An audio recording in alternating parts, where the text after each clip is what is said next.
Hello, എല്ലാവരും സുഖമായിട്ടിരിക്കുന്നു. ഇന്നത്തെ ഒരു മത്തി ഫ്രൈയുടെ വീഡിയോ ആണേ. ഇത് ഫ്രൈ ചെയ്യാൻ എടുത്ത മീനിൻ്റെ ബാക്കി വന്ന മീനാണ്.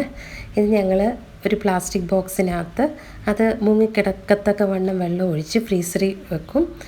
അപ്പോൾ 2-3 ദിവസത്തേക്ക് നല്ല ഫ്രഷ് ആയിട്ടിരിക്കും. 2-3 ദിവസത്തിനുള്ളിൽ ഇത് ഉപയോഗിക്കും കേട്ടോ.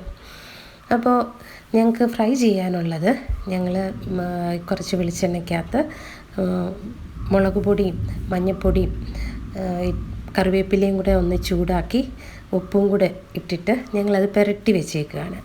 കുറച്ച് പുളിവെള്ളം കൂടെ വെള്ളത്തിൽ ഇട്ടിട്ടുണ്ട്. പിഴുപുളിയാണ് കേട്ടോ, മീൻപുളിയല്ല, പിഴുപുളിയാണ് എടുത്തിട്ടുള്ളത്. പിന്നെ എന്താ ചെയ്തതെന്ന് വെച്ചാൽ സവാള നല്ലപോലെ അരച്ചു, നല്ലപോലെ മിക്സിക്കകത്തിട്ട് അരച്ചിട്ട് കുറച്ച് മഞ്ഞൾപ്പൊടിയും ഉപ്പും കൂടെ ഇട്ടിട്ട് നല്ലപോലെ ഇച്ചിരി വെളിച്ചെണ്ണയും കൂടെ ഒഴിച്ചിട്ട് നല്ലപോലെ ഇങ്ങനെ വഴറ്റിയെടുത്തു. വഴണ്ട് വന്നപ്പോൾ അതിലേക്ക് മുളക് പൊടി കുറച്ച് ആവശ്യത്തിനുള്ള മുളക് പൊടി ഇട്ടിട്ട് വീണ്ടും ഒന്ന് വഴറ്റി മുളക് പൊടിയുടെ കൂടെ കുരുമുളക് പൊടിയും കൂടെ ഇട്ട് കേട്ടോ. കുരുമുളക് പൊടിയും കൂടെ ഇട്ട് ഒന്ന് നല്ലപോലെ വീണ്ടും ഒന്ന് നല്ലപോലെ ഒന്ന് ഇളക്കി ഒന്ന് മുരിഞ്ഞ് വരുന്നിടം വരെ ഇളക്കി. ആവശ്യമുണ്ടെങ്കിൽ കുറച്ചും കൂടെ വെളിച്ചെണ്ണ ഒഴിക്കണേ, എന്നാലേ നല്ലതായിട്ട് ഇങ്ങനെ വഴണ്ട് വരത്തുള്ളൂ. ഇതെന്തിനാണെന്ന് വെച്ചാൽ ഒരു പൊടിക്ക് വേണ്ടിയിട്ടാണ്. ഇവിടെ ഈ മീനൊക്കെ ഫ്രൈ ചെയ്യുമ്പോൾ കുറച്ച് പൊടിയൊക്കെ കിട്ടാൻ വേണ്ടിയിട്ടാണ്. പൊടി കഴിക്കാൻ ഇഷ്ടമുള്ളവരുണ്ടാവില്ലേ, അപ്പോൾ അതിന് വേണ്ടിയിട്ടാണ് നമ്മൾ ഈ മസാല ഉണ്ടാക്കുന്നത്. അത് കഴിഞ്ഞ് കുറച്ച് കറിവേപ്പിലയൊക്കെ ഇട്ട് ആ മസാല സെറ്റാക്കി മാറ്റി വെച്ചു.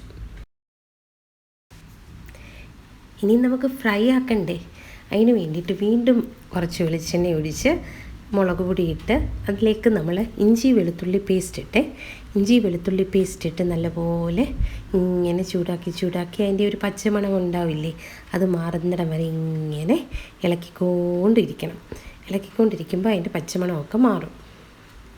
ഇങ്ങനെ അതിൻ്റെ ആ ഒരു കളർ ചേഞ്ച് വരുന്നുണ്ടോ, കളർ മാറി വന്നില്ലേ, അന്നേരം ഉപ്പൊക്കെ ഉണ്ടോ എന്ന് നോക്കിയിട്ട് ഉപ്പില്ലെങ്കിൽ ഉപ്പിടണം. എന്നിട്ട് നമ്മൾ കുറച്ച് പുളിവെള്ളം കൂടി ഇതിനകത്ത് ഒഴിച്ചിട്ടുണ്ട് കേട്ടോ. കുറച്ച് പുളിവെള്ളം ഒഴിച്ചു.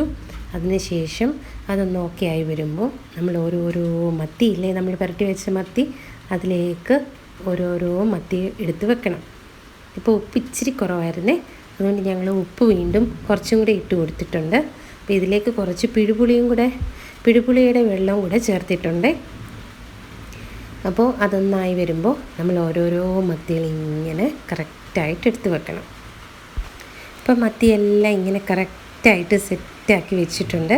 നമ്മൾ ആ ബാക്കി വന്ന മസാലയും കൂടെ നമ്മൾ അതിൻ്റെ മുകൾ ഭാഗത്തൊക്കെ ഇങ്ങനെ ഇട്ട് കൊടുക്കുകയാണേ. അങ്ങനെ ഇട്ട് കൊടുത്തിട്ട് നമ്മളതെന്ത് ചെയ്യും, അടച്ചു വെക്കും. എന്നിട്ട് അത് നമുക്ക് കുറച്ച് നേരം കഴിഞ്ഞിട്ട് തിരിച്ചിടണ്ടേ. തിരിച്ചിടുമ്പോൾ നമ്മൾ നേരത്തെ ഉണ്ടാക്കി വെച്ച മസാലയില്ലേ സവാളയുടെ, അതും കൂടെ നമ്മളിങ്ങനെ മുകളിലായിട്ട് ഇങ്ങനെ ഇട്ട് കൊടുക്കും. അത് ഓൾറെഡി വഴണ്ട് വന്നതല്ലേ, അപ്പോൾ ഒന്നും കൂടെ ഒന്ന് നല്ല ടേസ്റ്റി ആയിട്ട് ഇരിക്കാൻ വേണ്ടിയിട്ട് നമ്മൾ ഈ മീനിൻ്റെ മണ്ടയിലോട്ട് ഇങ്ങനെ ഇട്ട് കൊടുക്കും. ആ മസാല നേരത്തെ ഉണ്ടാക്കി വെച്ച സവാള അരച്ചുണ്ടാക്കിയില്ലേ, ആ മസാല. അപ്പോൾ ആ മസാലയൊക്കെ ഒന്ന് നല്ലതായിട്ട് വന്നിട്ടില്ലേ, അപ്പോൾ ഈ മീൻ ഒന്നും കൂടെ എന്ത് ചെയ്യണം, നമ്മൾ തിരിച്ചിട്ട് ഒരു 5 മിനിറ്റും കൂടെ കഴിയുമ്പോഴത്തേക്ക് നമുക്ക് നല്ല ടേസ്റ്റി ആയിട്ട് മത്തി ഫ്രൈ കഴിക്കാം. എല്ലാവർക്കും ഈ വീഡിയോ ഇഷ്ടപ്പെട്ടെങ്കിൽ സപ്പോർട്ട് ചെയ്യണേ. Thank you.